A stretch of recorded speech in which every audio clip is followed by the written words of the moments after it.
আপনাদের মধ্যে অনেকেরই কিন্তু ইচ্ছে আছে যে আপনারা একটি অস্ত্রের লাইসেন্স করবেন। অস্ত্রের লাইসেন্স করার মাধ্যমে আপনি বৈধভাবে একটি অস্ত্র ক্রয় করবেন এবং বৈধভাবে সেই অস্ত্র বহন করবেন।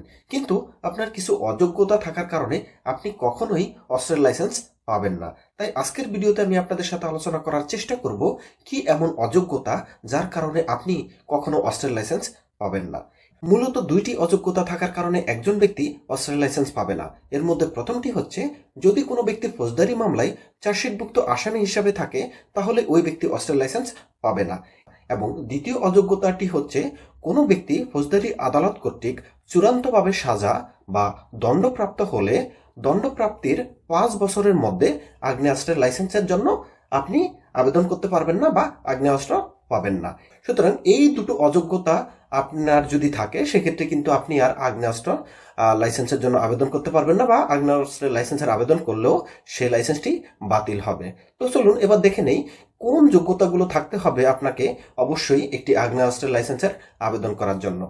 একটি অস্ত্রের লাইসেন্সের আবেদনের জন্য আপনাদের যে যোগ্যতাগুলো থাকতে হবে তার মধ্যে প্রথমটি হচ্ছে, আবেদনকারীকে অবশ্যই বাংলাদেশের নাগরিক হতে হবে। দ্বিতীয় যে যোগ্যতাটি থাকতে হবে সেটি হচ্ছে, আবেদনকারীর বয়স 30 বছর থেকে 70 বছর এই সময়ের মধ্যে হতে হবে। অর্থাৎ 30 বছরের নিচে কেউ আবেদন করতে পারবে না এবং 70 বছরের বেশি বয়স্ক কেউ কিন্তু অস্ত্রের লাইসেন্সের জন্য আবেদন করতে পারবে না।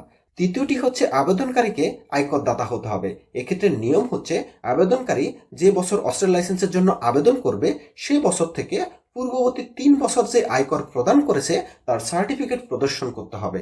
এক্ষেত্রে নিয়ম হচ্ছে, আবেদনকারী যদি পিস্তল কিংবা রিভলভারের জন্য আবেদন করে থাকে সেক্ষেত্রে পূর্ববর্তী 3 বছর প্রত্যেক বছর অন্তত 3 লক্ষ টাকা বা তার বেশি যে সে আয়কর প্রদান করেছে তার সার্টিফিকেট প্রদর্শন করতে হবে। আর আবেদনকারী যদি শটগানের জন্য আবেদন করে থাকে সেক্ষেত্রে পূর্ববর্তী 3 বছর প্রত্যেক বছর অন্তত 1 লক্ষ টাকা করে যে আয়কর প্রদান করেছে তার সার্টিফিকেট প্রদর্শন করতে হবে। এই সার্টিফিকেটগুলো প্রদর্শনের মাধ্যমে সে কিন্তু অস্ত্র লাইসেন্সের জন্য আবেদন করতে পারবে। তো এই যে উপরোক্ত যে যোগ্যতাগুলোর কথা বলা হয়েছে সেগুলো থাকলেই কিন্তু একজন ব্যক্তি অস্ত্র লাইসেন্সের জন্য আবেদন করতে পারবে। কিন্তু আবেদন করা সত্ত্বেও যদি উপরোক্ত যে অযোগ্যতা, যে দুটো অযোগ্যতার কথা বলা হয়েছে সে দুটো অযোগ্যতার যদি একটিও থাকে সেক্ষেত্রে কিন্তু আবেদনকারী আর অস্ত্র লাইসেন্স পাবে না।